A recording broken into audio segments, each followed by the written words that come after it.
ಇಲ್ಲಿ ನಾನು 2 ಬಟ್ಲಾಗಷ್ಟ ರೇಷನ್ ಅಕ್ಕಿ ಅಥವಾ ಕೆಲವೊಬ್ರು ಇದನ್ನ ಸೊಸೈಟಿ ರೈಸ್ ಅಂತ ಕರೀತಾರೋ, ದೊಡ್ಡ ಸ್ಪೂನ್ದಿಂದಾನೇ 1 ಸ್ಪೂನ್ ಆಗಷ್ಟು ಸಬ್ಬಕ್ಕಿ ಅಥವಾ ಸಾಬೂದನಿಯನ್ನ 2 ಬಾರಿ ತೊಳೆದು 5 ಅವರ್ ನೆನೆಸ್ಬಿಟ್ಟು ತಗೊಂಡೇನ್ರಿ. ಈಗ ಇದು ಸಬ್ಬಕ್ಕಿ ಅಕ್ಕಿ ಚೆನ್ನಾಗಿ ನೆಂದವ.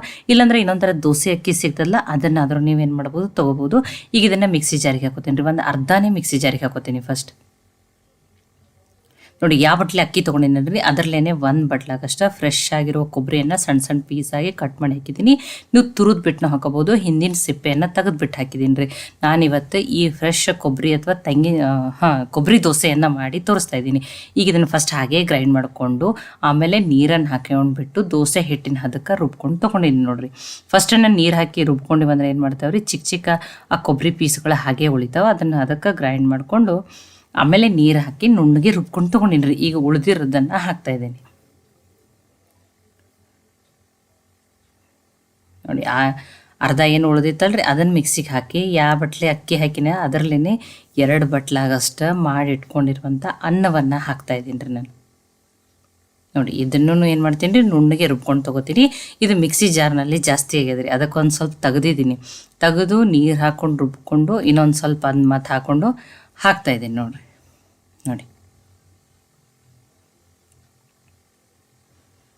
2 ಬಟ್ಲ ಅನ್ನ, 2 ಬಟ್ಲ ಅಕ್ಕಿ, 1 ಸ್ಪೂನ್ ಆಗಷ್ಟೇ ಸಬ್ಬಕ್ಕಿಯನ್ನು ಹಾಕಿದ್ದೀನಿ, 1 ಬಟ್ಲಾಗಷ್ಟೇ ಕೊಬ್ಬರಿಯನ್ನು ಹಾಕಿದ್ದೀನಿ ರೀ. ಫ್ರೆಶ್ ಆಗಿರುವ ಕಾಯಿ ತುರಿಯನ್ನು ಹಾಕಿರಿ. ನೋಡಿ ನೀಟಾಗಿ ಮಿಕ್ಸ್ ಮಾಡಿದ್ದೀನಿ. ಈಗ ಇದನ್ನು ನಿಮಗೆ ಬೆಳಗ್ಗೆ ತೋರಿಸ್ತೀನಿ ನೋಡಿರಿ. ಇದನ್ನು ಈಗ ನೋಡಿರಿ, ರಾತ್ರಿ ನಾನು ಸಾಯಂಕಾಲ 7 ಗಂಟೆಗೆ ರುಬ್ಬಿಟ್ಟಿನಿ. ನಾನು ಬೆಳಗ್ಗೆ ತೋರಿಸ್ತಾ ಇದ್ದೀನಿ ನೋಡಿರಿ. ಎಷ್ಟು ಚೆನ್ನಾಗಿ ಫರ್ಮೆಂಟ್ ಆಗೈತೆ ನೋಡಿರಿ ಹಿಟ್ಟು. ಆ ಉದ್ದಿನ ಬೇಳೆದು ಏನು ಹಾಕಿರ್ತೀವಲ್ಲ ಆ ರೀತಿ ಫರ್ಮೆಂಟೇಷನ್ ಆಗಿರೋದಿಲ್ಲ, ಸ್ವಲ್ಪನೇ ಆಗಿರ್ತದೆ ರೀ ಅಷ್ಟೇ. ಆದರೂ ತುಂಬ ಸಾಫ್ಟಾಗಿ ಬರ್ತಾವ್ರಿ ದೋಸೆ. ಹತ್ತಿ ಥರ ಎಷ್ಟು ಸಾಫ್ಟ್ ಇರ್ತದಲ್ಲ ಆ ರೀತಿನೂ ಆತ ನೋಡಿ. ಇದಕ್ಕೆ ರುಚಿಗೆ ತಕ್ಕಷ್ಟು ಉಪ್ಪನ್ನು ಹಾಕ್ತಾಯಿದ್ದೀನಿ. ಇಲ್ಲಿ ಇನ್ನೊಂದು ಸ್ವಲ್ಪ ದೋಸೆ ಕಲರ್ ಚೆನ್ನಾಗಿ ಬರಬೇಕು ಅಂದ್ರೆ ನೀವು ಸಕ್ಕರೆನೂ ಹಾಕೋಬೋದು. ನಾನೇನು ಸಕ್ಕರೆಯನ್ನು ಹಾಕ್ತಾಯಿಲ್ಲ. ನೋಡಿ ನೀಟಾಗಿ ಮಿಕ್ಸ್ ಮಾಡೋಣ. ಇದಕ್ಕೊಂದು ಬೆಸ್ಟ್ ಕಾಂಬಿನೇಷನ್ ಆಗಿ ಸೌತೆಕಾಯಿ ಚಟ್ನಿಯನ್ನು ಮಾಡೋಣ್ರಿ. ಒಂದು ಹೊಸ ಥರದ ಚಟ್ನಿಯನ್ನು ಮಾಡಿ ತೋರಿಸ್ತಾ ಇದ್ದೀನಿ. ನಾನು ಕದಕ ಸೈಡಿಗೆ ಇಟ್ಟೀನಿ. ಪ್ಯಾನ್ಗೆ ನಾನಿಲ್ಲಿ ಸಣ್ಣ ಸ್ಪೂನ್ದಿಂದನೇ 1 ಸ್ಪೂನ್ ಆಗಷ್ಟೇ ಎಣ್ಣೆನ ಹಾಕ್ತಾಯಿದ್ದೀನಿ. ಎಣ್ಣೆ ಕಾಯ್ದ ಮೇಲೆ 1 ಸ್ಪೂನ್ ಆಗಷ್ಟೇ ಉದ್ದಿನಬೇಳೆ, ಅರ್ಧ ಸ್ಪೂನ್ ಆಗಷ್ಟೇ ಜೀರಿಗೆ. ನೋಡಿ ಆ ಉದ್ದಿನಬೇಳೆ ಜೀರಿಗೆ ಫ್ರೈ ಆಗಲಿ ರೀ. ನೋಡಿ ಫ್ರೈ ಆದಮೇಲೆ ನಾನಿಲ್ಲಿ 2 ಮೆಣಸಿನ್ಕಾಯನ್ನು ಹಾಕ್ತಾಯಿದ್ದೀನಿ. ಖಾರ ನೀವು ನೋಡ್ಕೊಂಡು ಹಾಕೋಬರ್ರಿ, ಅಥವಾ ಒಣ ಮೆಣಸಿನ್ಕಾಯನ್ನು, ಖಾರ ಇರೋ ಒಣ ಮೆಣಸಿನ್ಕಾಯನ್ನು ಹಾಕೋಬೋದು. ಸ್ವಲ್ಪ ಫ್ರೆಶ್ ಆಗಿರೋ ಕರಿಬೇವು ಸೊಪ್ಪು, ಒಂದು 4-5 ಬೆಳ್ಳುಳ್ಳಿ ಹೆಸಳನ್ನು ಹಾಕಿದ್ದೀನಿ ರೀ. ನೀವು ದಪ್ಪ ಬೆಳ್ಳುಳ್ಳಿ ಹೆಸಳಿದ್ರೆ 2 ಹಾಕಿರಿ ಸಾಕ್ರಿ. ಅದಕ್ಕೆ ನಾನು ಇಲ್ಲಿ ನೋಡಿ 2 ಚಿಕ್ಕ ಸಣ್ಣ ಸೌತೆಕಾಯಿನ ಸಣ್ಣ ಪೀಸ್ ಹಾಕಿ, ನಮ್ಮ ಕಡೆ ಏನು ಉತ್ತರ ಕರ್ನಾಟಕದ ಕಡೆ ಸಿಗೋ ಜವಾರಿ ಸೌತೆಕಾಯಿ ಅದಲ್ಲ ಅದನ್ನೇ ಹಾಕಿನಿ, ಅಥವಾ ನಿಮ್ಮ ಕಡೆ ನೀರು ಸೌತೆಕಾಯಿ ಸಿಗ್ತದೆ ಅದನ್ನು ಹಾಕಿರಿ. ಸೌತೆಕಾಯಿ ಹಾಕಿ ಹೈ ಫ್ಲೇಮ್ದಲ್ಲಿಟ್ಟನೆ ಒಂದು 2 ನಿಮಿಷ ಅದನ್ನೇನು ಮಾಡಿರಿ ಫ್ರೈ ಮಾಡಿ ತಗೋರಿ. ಸೌತೆಕಾಯಿ ಫ್ರೈ ಆದಮೇಲೆ ಸ್ವಲ್ಪ ಕೊತ್ತಂಬರಿ ಸೊಪ್ಪನ್ನು ಹಾಕಿನಿ. ಆ ಕೊತ್ತಂಬರಿ ಸೊಪ್ಪನ್ನು ಫ್ರೈ ಆಗಲಿ. ಈಗ ಗ್ಯಾಸನ್ನು ಆಫ್ ಮಾಡೀನಿ ರೀ. ಈಗ ಇದನ್ನು ಮಿಕ್ಸಿ ಜಾರಿಗೆ ಹಾಕೊಳ್ಳೋಣ ನೋಡಿ. ತುಂಬ ಸಿಂಪಲ್ ಅದ ರೀ ಈ ಚಟ್ನಿ. ದೋಸೆ ಜೊತೆ ಅಷ್ಟೇ ಅಲ್ಲ, ದೋಸೆ, ಇಡ್ಲಿ, ಚಪಾತಿ ಎಲ್ಲದಕ್ಕೂ ಬೆಸ್ಟ್ ಕಾಂಬಿನೇಷನ್. ಈ ಒಂದು ಸಲನಾದರೂ ಈ ಸೌತೆಕಾಯಿ ಚಟ್ನಿಯನ್ನು ಖಂಡಿತ ಟ್ರೈ ಮಾಡಿ ನೋಡಿರಿ, ತುಂಬಾ ಟೇಸ್ಟಿಯಾಗಿರ್ತದೆ ನೋಡಿ. ಈಗ ಅದನ್ನು ಮಿಕ್ಸಿ ಜಾರಿಗೆ ಹಾಕ್ಕೊಂಡಿದ್ದೀನಿ. ಇಲ್ಲಿ ನಾನು ಇನ್ನೊಂದು ಸ್ವಲ್ಪ ಒಂದು ಅರ್ಧ ಬಟ್ಲಾಗಷ್ಟೇ ಕೊಬ್ಬರಿಯನ್ನು ಹಾಕ್ತಾಯಿದ್ದೀನಿ. ಫ್ರೆಶ್ ಆಗಿರೋ ಕೊಬ್ಬರಿಯನ್ನು ಸಣ್ಣ ಪೀಸಾಗಿ ಕಟ್ ಮಾಡಿ ಹಾಕಿದ್ದೀನಿ. ಈಗ ರುಚಿಗೆ ತಕ್ಕಷ್ಟು ಉಪ್ಪನ್ನು ಹಾಕೊಂಡ್ರಿ ನೋಡಿ. ಇದನ್ನು ಹಾಗೆ ಗ್ರೈಂಡ್ ಮಾಡ್ಕೊಂಡು ಆಮೇಲೆ ಸ್ವಲ್ಪ ನೀರು ಹಾಕಿಬಿಟ್ಟು ನುಣ್ಣಗೆ ರುಬ್ಕೊಂಡು ತೊಗೊತೀನಿ ರೀ. ನಾನು ಗಟ್ಟಿ ಚಟ್ನಿ ಮಾಡ್ತಾಯಿದ್ದೀನಿ. ನೀವು ತೆಳು ಚಟ್ನಿ ಮಾಡೋರಿದ್ರಂದ್ರೂ ಆಮೇಲೆ ನೀರು ಉಪ್ಪನ್ನು ಹಾಕ್ಕೊಂಡು ಅಡ್ಜಸ್ಟ್ ಮಾಡ್ಕೊರಿ. ನೋಡಿ ಕಲರ್ನು ನೋಡಿರಿ ಎಷ್ಟು ಚೆನ್ನಾಗಿ ಬಂದೈತಿ. ಟೇಸ್ಟ್ನು ತುಂಬಾ ಚೆನ್ನಾಗಿರ್ತದೆ. ಎಷ್ಟೋ ವೆರೈಟಿ ಚಟ್ನಿಯನ್ನು ಮಾಡ್ಕೊಂಡಿರ್ತೀರಿ ನೀವು, ಈರುಳ್ಳಿ, ಟೊಮ್ಯಾಟೊ, ಕಾಯಿ ಚಟ್ನಿ. ಈ ರೀತಿ ಒಂದು ಸಲ ಆದರೂ ಸೌತೆಕಾಯಿ ಚಟ್ನಿಯನ್ನು ಮಾಡ್ಕೊರಿ.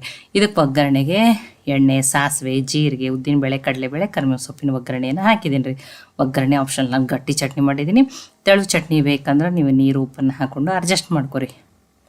ನೋಡಿರಿ ಚಟ್ನಿ ರೆಡಿ ಆಗಿದೆ. ಈಗ ನಾನು ನಿಮಗೆ ದೋಸೆಯನ್ನು ಹಾಕ್ಬಿಟ್ಟು ತೋರಿಸ್ತೀನಿ ನೋಡಿ.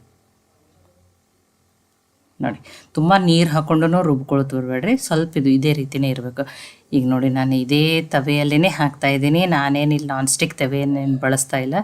ತುಂಬ ಚೆನ್ನಾಗಿ ಸಾಫ್ಟಾಗಿರೋ ದೋಸೆಯನ್ನೇ ಹಾಕೋಬೋದು ನೋಡಿ. ನೀವು ಎಣ್ಣೆ, ತುಪ್ಪ ಯಾವುದನ್ನು ಹಾಕ್ಬಿಟ್ಟು ಬೇಯಿಸ್ಕೋಬೋದು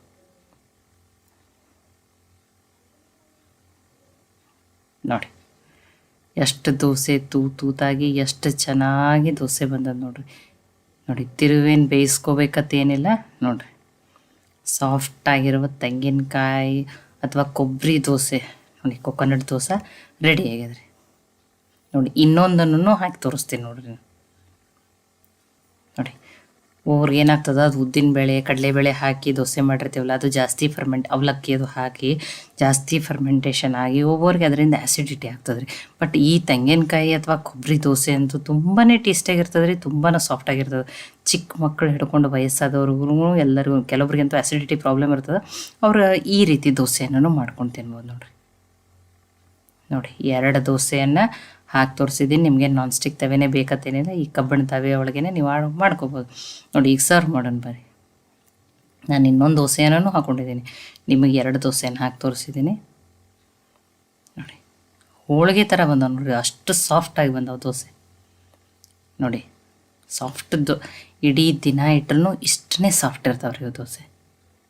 ನೋಡಿ ಇಲ್ಲಾಂದ್ರೆ ಚಿಕ್ಕ ಮಕ್ಕಳಿಗೆ ಈ ರೀತಿ ದೋಸೆ ಹಾಕಿ ಒಳಗಡೆ ತುಪ್ಪ ಹಾಕಿ ಶೇಂಗಾ ಚಟ್ನಿ ಹಾಕಿಬಿಟ್ಟು ಮಕ್ಕಳಿಗೆ ಬಾಕ್ಸಿಗೆ ಕೊಡ್ಬೋದು. ಅಥವಾ ಇದು ಒಂದು ಸಲ ಆದರೂ ಹೊಸ ಥರದ ಸೌತೆಕಾಯಿ ಚಟ್ನಿಯನ್ನು ಖಂಡಿತನೂ ಟ್ರೈ ಮಾಡಿ ನೋಡಿರಿ, ತುಂಬ ಟೇಸ್ಟಿಯಾಗಿರುವಂಥ ರೆಸಿಪಿ ಇದು. ನೋಡಿ ಈ ಕೊಕೊನಟ್ ದೋಸೆ ಮತ್ತು ಸೌತೆಕಾಯಿ ಚಟ್ನಿ ರೆಸಿಪಿ ನಿಮಗೆ ಸ್ವಲ್ಪ ಆದರೂ ಇಷ್ಟ ಆಗಿದ್ರೆ ಲೈಕ್ ಮಾಡಿ, ಶೇರ್ ಮಾಡಿ, ಕಮೆಂಟ್ ಮಾಡಿರಿ. ಖಂಡಿತನೂ ಟ್ರೈ ಮಾಡಿ ನೋಡಿರಿ. ಟ್ರೈ ಮಾಡಿ ನನಗೆ ಹೆಂಗೆ ಬಂದಿತ್ತು ಅಂತ ತಿಳಿಸ್ರಿ. ಮತ್ತೆ ಒಳ್ಳೆ ರೆಸಿಪಿ ಜೊತೆ ಸಿಗೋಣ. ಎಲ್ಲರಿಗೂ ಧನ್ಯವಾದಗಳು. ನೋಡಿ ಇದನ್ನು ಟ್ರೈ ಮಾಡಿ ಕಮೆಂಟ್ ಹೆಂಗೆ ಬಂದಿತ್ತು ಅಂತ ಹೇಳಿ ತಿಳಿಸೋದನ್ನು ಮಾತ್ರ ಮರಿಬೇಡ್ರಿ.